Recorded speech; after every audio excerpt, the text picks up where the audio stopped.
o terceiro ponto, as pessoas que amam mais as trevas do que a luz. Elas não amam as coisas de Deus. Elas nunca dão prioridade às coisas de Deus. Elas nunca têm tempo para Deus. E deixa eu aproveitar e te contar uma historinha, que eu gosto de contar historinhas, né? Uma jovem, talvez quando eu tinha a idade dela, ela tinha a minha idade, né? A história que eu vou contar. Ela tinha ali os seus 12 anos de idade, e foi quando exatamente que eu conheci Jesus. E ela, um dia, foi na igreja e ela se converteu. E ela, de fato, de verdade, ela aceitou Jesus e passou a frequentar a igreja, aí se batizou, encheu a sua vida de Deus. E aí, quando ela estava ali com seus 16, 17 anos, Deus chamou aquela jovem, era uma mulher, para que ela pudesse trabalhar para ele, trabalhar, servir a Deus, pregando a palavra. Eu não sei exatamente para que Deus, qual ministério, porque Deus tem vários ministérios, né? Cada um, ele usa cada um conforme a sua vontade.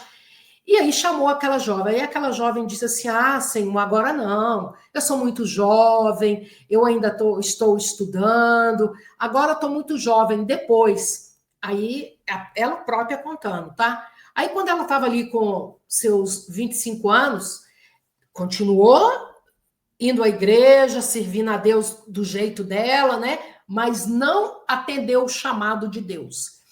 Aí ela estava já com seus 25 anos, aí Deus chama de novo ela. Ela disse que sentia Deus chamando, falando no coração dela, algo aqui dentro dela.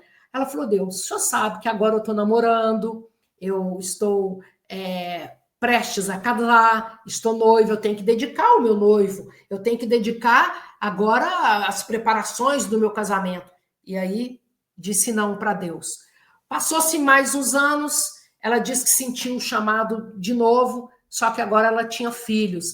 E ela disse: Deus, eu não posso porque eu tenho filhos, eu tenho crianças pequenas, e como que eu vou fazer para trabalhar para o Senhor, para servir o Senhor, tirar meu tempo para ficar pregando a palavra, tirar o meu tempo que eu deveria estar cuidando da minha casa, dos meus filhos, para ir para a igreja, ficar lá orando no grupo de oração, ou cantando no coral, ou ir evangelizar nos presídios e nos hospitais. Deus, não dá para mim, eu tenho coisa mais importante para fazer. Aí as crianças cresceram, ela ficou vovó, e aí ela disse que o chamado, ela sempre sentia aquele chamado no coração dela, algo ardendo que ela tinha que falar de Deus. E aí ela virou para Deus e falou assim: Deus, olha, eu já trabalhei, eu estudei, eu formei, eu casei, eu criei meus filhos casaram, eu agora sou vovó, já estou de idade aí, estou com meus 65 anos, tenho mais nada de importante para fazer na vida. Se o senhor quiser me usar agora, eu quero que o senhor me use. Sabe qual foi a resposta de Deus para aquela mulher? Ela mesma testemunhando. Quando você era adolescente, que eu te chamei e você disse não, eu substituí você. Com você ou sem você, o que eu quis fazer, eu fiz. Eu posso fazer tudo sozinho, mas é um privilégio quando eu uso pessoas. E quando eu ouvi esse testemunho dessa senhora, eu fiquei muito impactada, porque Deus por si só se basta, mas ele prefere contar com a gente. Então eu prefiro escolher ficar com Deus. E isso é fundamental quando eu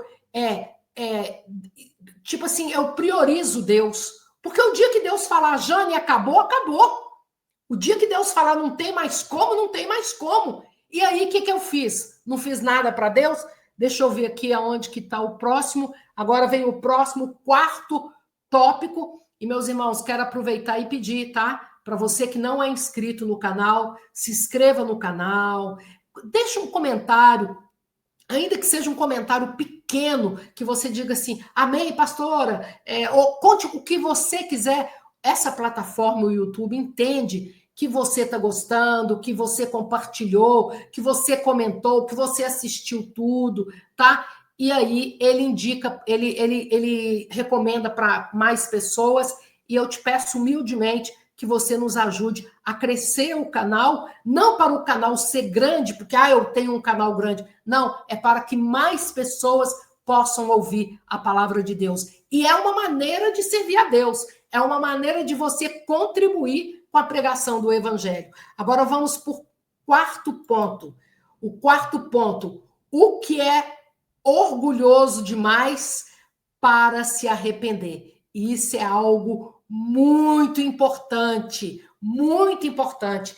Em Tiago 4,6 diz assim: Deus resiste aos soberbos, mas dá graça aos humildes.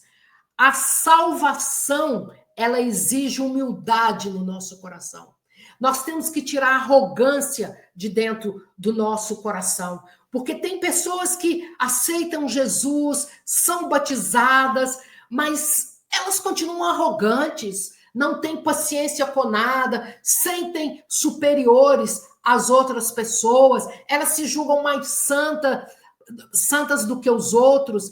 E o arrependimento, quando você se arrepende, quando você quer mudança, quando você deixa o Espírito Santo ir moldando você, porque eu vou te falar quem que você é.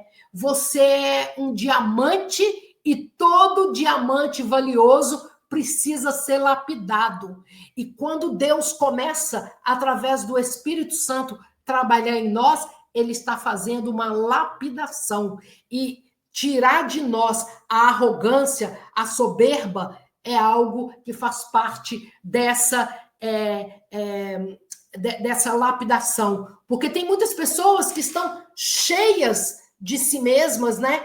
Acham que nem precisa de perdão. Um dia eu fui orar para um rapaz, e aí eu falei com ele: olha, antes da gente orar, vamos confessar os nossos pecados. Ele olhou para mim e falou: eu não tenho pecado não, pastora. Que pecado que eu vou ter? Eu não faço mal para ninguém, eu oro, eu sempre estou fazendo coisas boas, eu sou boa, eu não preciso de confessar pecado. Pecado é para quem tem pecado. Eu não confessar pecado é para quem tem pecado. Eu não tenho pecado.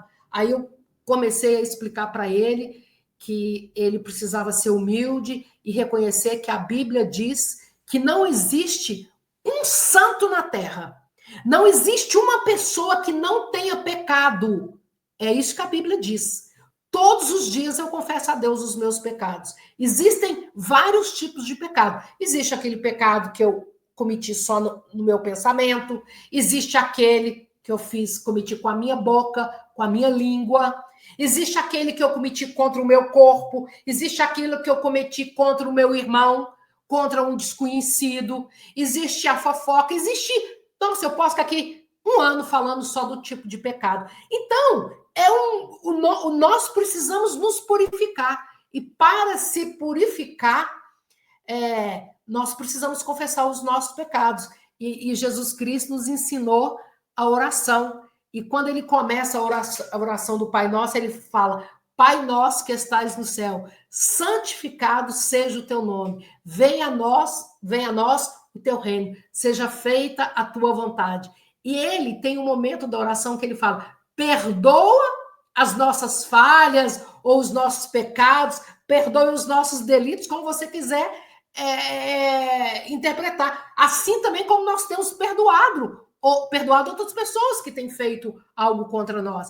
Então, nós pecamos contra Deus todo dia, nós não damos a Deus o devido valor. Por mais que eu tente dar o meu melhor para Deus, eu não consigo, sabe? Então, assim, tem dia que eu falo assim: hoje eu vou tirar um tempo e vou ficar a manhã inteira lendo a Bíblia e só orando. Eu não consigo. É alguém que telefona, é uma coisa que surge quando você vê, você não tirou aquele tempo para Deus.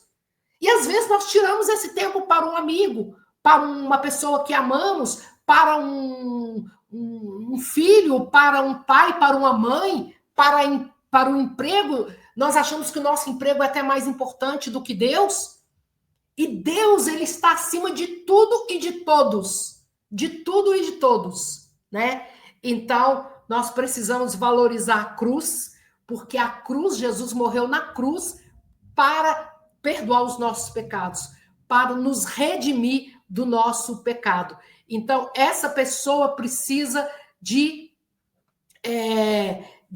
mudar a sua vida e deixar de ser arrogante, deixar de achar que ela não precisa de confessar o seu pecado, porque ela é santa demais e que só nós que precisamos de confessar os nossos pecados.